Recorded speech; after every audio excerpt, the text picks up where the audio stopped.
tungkol sa kagalakan ng mga pamilya ng Sanggay. Sinubod ng Diyos noong panalangin natin. Sa haba ng panahon na ginadalangin natin yung mga mahal na isang buwan. Mga kapatid, nainit tayo sa mundo.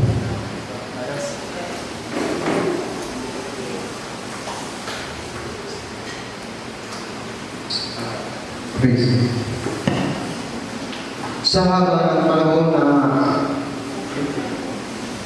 padalangin natin sa ating mga Panginoon na hindi tayo nagsawa. Bagaman nandyan yung mga discouragement sa buhay natin, mga kapatid, mga umuusig sa atin na ulang na tayo ay idaw nila mga kapatid. Pero sabi nga ng salita ng Diyos, looking unto Jesus, who is the author and the finisher. Amen. Siya yung nagbibigay ng lakas sa atin upang sa kabila ng mga pagsubok na ating nararanasan sa ating mga buhay, mga kapatid, yung mga discouragement na ating nararanasan ng Diyos, ang siya nagbigay ng lakas sa atin. Amen. Nasabi nga ko ng mga salita ng Diyos, ang manumbalik sa gawain ng ating mahal na Panginoon. Naksama ka ng hil na nagtiliwag doon sa natin sa kanya.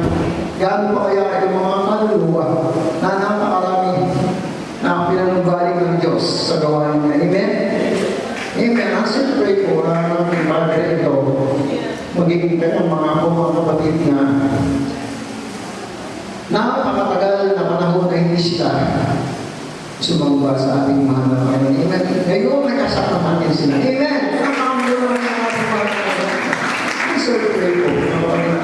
Sabi nga na huwag tayong magsawa na kahit maraming mga tao na umusig sa ating mga kapatid, hayaan lang natin sila. Dahil ang Diyos ang kausap natin. Ang Diyos ang siyang nangako sa atin na hindi niya tayo papabayaan at iiwan kailanman nila. At ngayon mga kapatid, kasama na natin ang ating mother-in-law at ang mga mother-in-law. Amen. Nandahil din sa kanyang mga anak na walang sawa rin na nananalangin at nagpapatuloy sa gawain ng ating mahal na Panginoon. Amen. Na kahit may mga nagsasabi na itigil nyo na yan, yung gawain na yan, wala kayong mapapala. Kayo na lang yan eh. Hindi nila alam mga kapatid na para doon sa mga kaluluwa na hindi nakakadalo yung gawain na yan. Amen. Gano'n po mabuti ang ating mahal na Panginoon. Lumililig siya ng panalangin. Amen. Napakabuti ng ating Panginoon Diyos. Pati mga kapatid po, ipapaputuloy yung nangyari ko sa akin nung nakatulog ako sa biyahe ko nung nakamotorsiklo po ako dahil hanap ko yung nag-aangas po ako. Hindi ko po alam kung gaano katagal na ako nakatulog na nagmamaneho. Amen. Kasi wala niyo yung park doon sa Astro. Park na mag-umpisa ko doon sa tinatawag nilang Tres Marias na mga ano yun. Diba, napakalayo na po doon sa Estable. Yung tinatawag nilang Tres Marias na nalaman.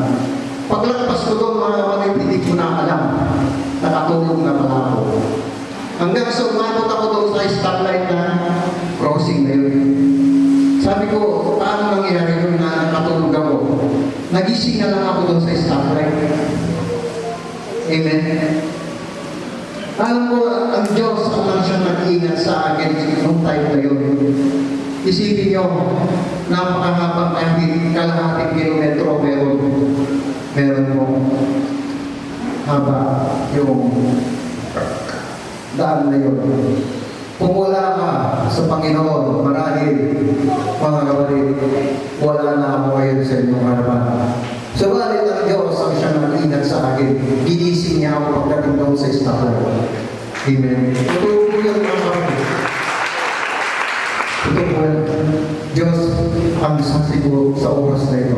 Magulang din ako yung pasayeros ko. Sabi niya, nakatulog ka. Sabi niya, hindi ko sinabi nakatulog ako. Sabi ko, nadulas lang yung pa ako.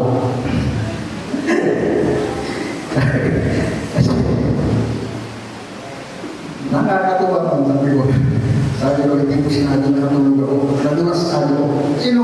Ibaba kayo pa ako mga kapatid. Nadulas lang yung pa ako, sabi ko, hindi ako natulog. Sabi ko, habang binubulay-bulay ko yung kabutihan ng Diyos, Panginoon, napakabuti mo. Sa kabila, sabi ko ng mga pagkukulang ko sa iyo, hindi mo ako pinabayaan sa oras sa iyo. Amen. Ang dami nagdidisgrasya mga kapatid. Gabi-gabi nakikita ko yung mga nagdidisgrasya ng mga motor. Mga bagong labas sa kasa.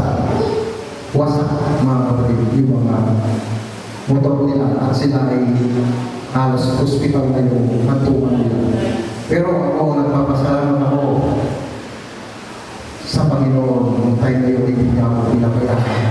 Ganon po ang depresya mga kapatid, yung mga taong naglilingkod at hindi naglilingkod sa Diyos. Amen.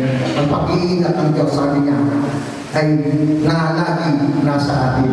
Amen. Kaya mga kapatid, huwag tayo discourage. Kahit may mga tao na ipinipilig na tayo ay hindi mo daw ng mga kapatid, huwag tayo tumingin sa kanila. Tingnan natin ang patimahan ng Panginoon sapagkat siya lang, sabi niya, yung pagbibigay ng lakas sa atin. Amen. Hallelujah. Sa Diyos lamang ang mga